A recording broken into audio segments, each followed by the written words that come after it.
And Hugh Hefner and Peter Bogdanovich once seemed like good friends. Both work in fantasy worlds. Hefner chooses pinups, Bogdanovich makes movies. Now they're blaming each other for Playmate Dorothy Stratten's death.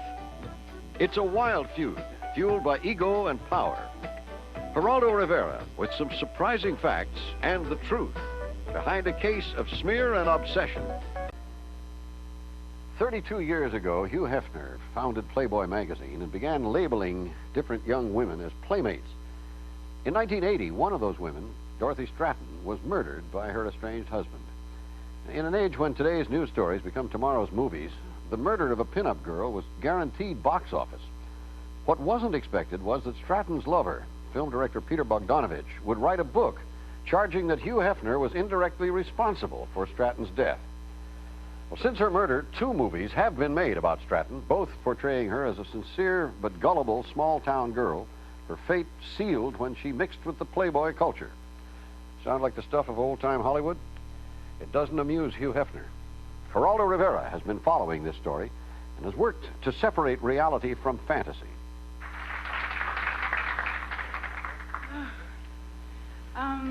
I'm sure that this has been many a girl's dream, and certainly many of the Playmates' dream, and it's been mine. Dorothy Stratten, age 20.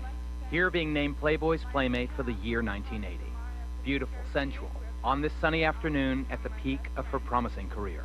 And to Hef, who has made me probably the happiest girl in the world today. Thank you. With several movie roles already to her credit, Dorothy represented something very special to Playboy magazine and to its founder, Hugh Hefner. She was the first of the centerfolds to have a real chance for Hollywood stardom. Some people even thought she had a chance to become another Marilyn Monroe. The tendency to compare Dorothy with Monroe is sadly related to the way she died. Just 4 months after her afternoon in the Hollywood sun, Dorothy was shot and killed by the man in the white suit, her estranged husband, Paul Snider. Snider was a former pimp and small-time promoter, and Dorothy was his basic meal ticket. She has definitely got her head together, very much so. After shooting and killing her, Snider saved the state the trouble and turned the gun on himself. Why did he kill Dorothy? Well, for one thing, at the time of the murder, she was living with another man, Peter Bogdanovich, the well-known director and Hollywood playboy. In fact, Bogdanovich had just directed Dorothy in a film called They All Laugh, all about extra-marital affairs. It was art, imitating life. You think she's going to meet the boyfriend or the husband, or what do you think? We're going to find out. Come on, Snow. This town is a place where life and death are often played out in public, and the audience has followed the tragic story of Dorothy Stratten with grim fascination. Brutally murdered by her insanely jealous husband 5 years ago, the young and beautiful actress and Playboy playmate is, if anything, more famous today than she ever was during her life. The reason? A bitter war is being fought by 2 famous men who in very different ways both loved her. It's a battle to fix the blame for her death. Although the Stratten murder seems a clear example of the tragic classic, jealous husband killing unfaithful wife, the only surviving member of the love triangle, the boyfriend Peter Bogdanovich, last year wrote a book in which he promoted a unique theory. It wasn't her affair that drove the husband, Paul Snider, to commit murder. What really made him do it, according to Bogdanovich, was Dorothy's association with Playboy and with Hugh Hefner. I don't know that I would say that Hefner is the real villain, but certainly he's culpable for many of the things that happened to Dorothy. I think it's, in a strange way, I think it's the whole Playboy influence. Bogdanovich refused to appear on 2020 to explain how Playboy's influence could have led to the murder. But since he began promoting his book and his views, he seems to have been on virtually every television talk show that would listen.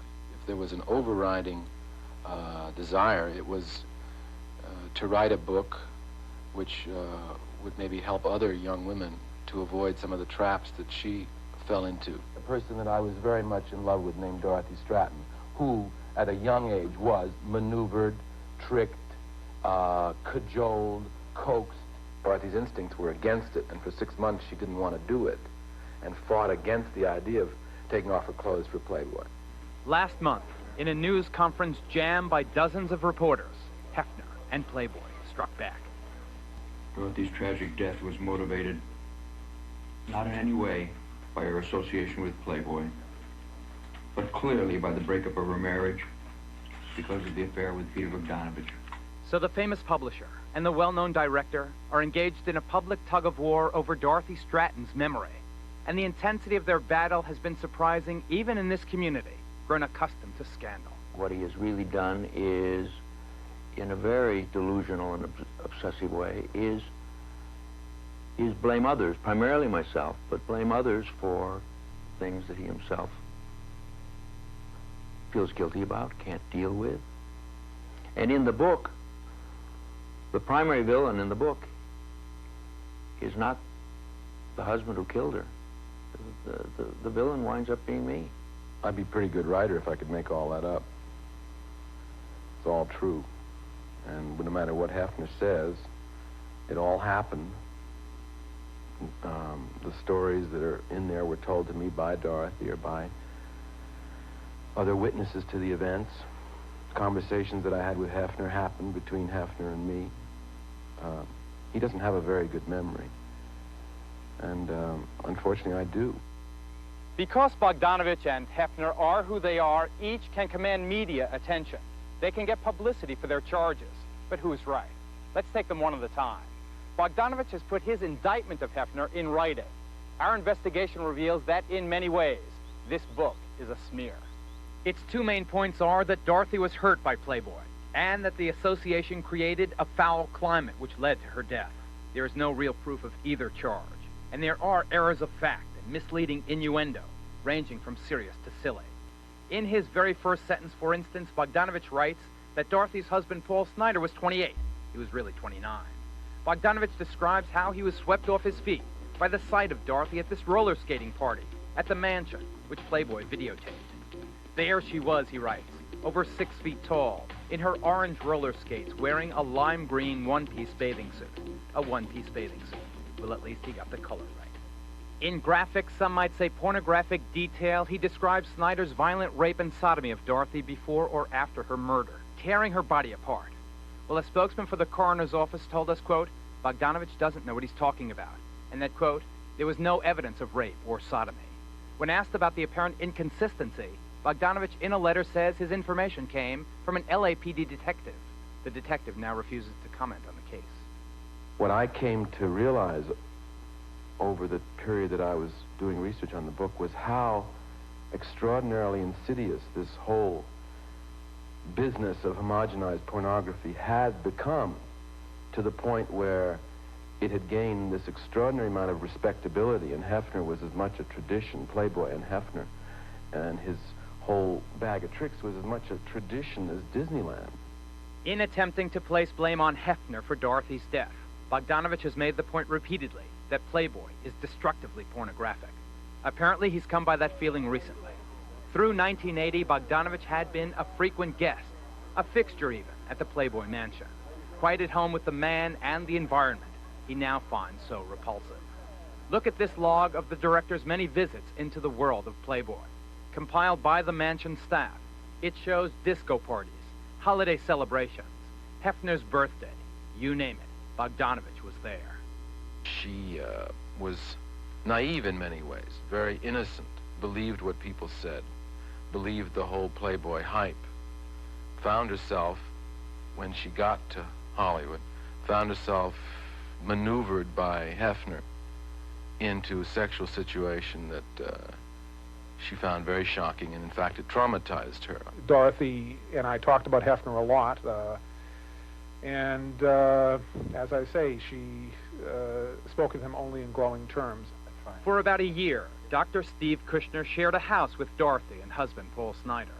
Kushner has a much different recollection of Dorothy's feelings for Hefner. Dorothy was very proud of her association with Playboy. When she became a centerfold, she was proud of that. And I think that she was beside herself with joy when she became Playmate of the Year. Well, Snider is the biggest villain because he killed her. Hefner didn't kill her. I very much feel that what the book says is that we live in a climate that produces this kind of event. The climate. To housemate Kushner, it was a simple, tragic love triangle. You see it as Snider versus Bogdanovich over Bogdanovich taking away Snider's wife. That's right. The classic, the traditional, the tragic triangle. Right.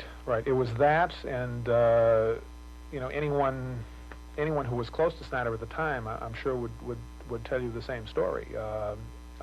It was an obsession with him, and it had nothing to do with any ill will or ill feeling toward Hefner or Playboy. For a life so tragically shortened, Dorothy Stratten's has been very well documented. It's been the subject of 2 movies, a book, and dozens of articles.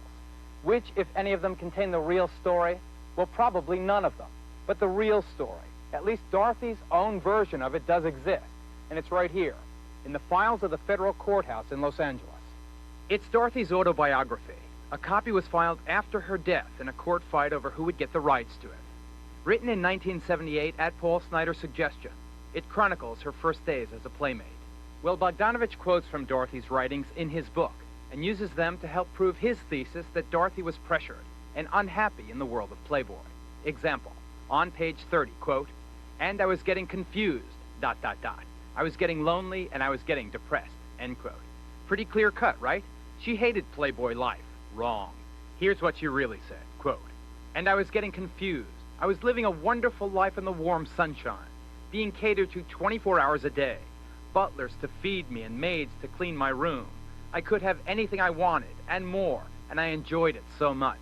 And I started getting mixed up because I wanted Paul, and I was getting lonely, and I was getting depressed," end quote. So Dorothy's real complaint at the time was not having her husband, Paul Snider, around to enjoy her good life. In a letter, Bogdanovich admitted he was, quote, "interpreting the meaning of Dorothy's text." Another view is that he altered the meaning to support his indictment of Hefner. He also writes that Dorothy cried during the first of these nude photo sessions with Playboy photographer Mario Caselli. A little shrug. Well, of that first session, she writes, "I was a little shy standing stark naked in front of a stranger, but after a while I became more relaxed. A little wine always helps, and got into it. I could even say it was fun." That's it. Nice. Fun. And she didn't just write about it. Listen to this Playboy interview. I love working with the camera. I enjoy working in stills or in motion picture. I feel very natural with the camera. I treat it as another person. And probably because it's Mario, I have so much fun also. Did you see, as Peter Bogdanovich alleges in his book, Dorothy crying during her first nude photo session? Absolutely not. Absolutely not.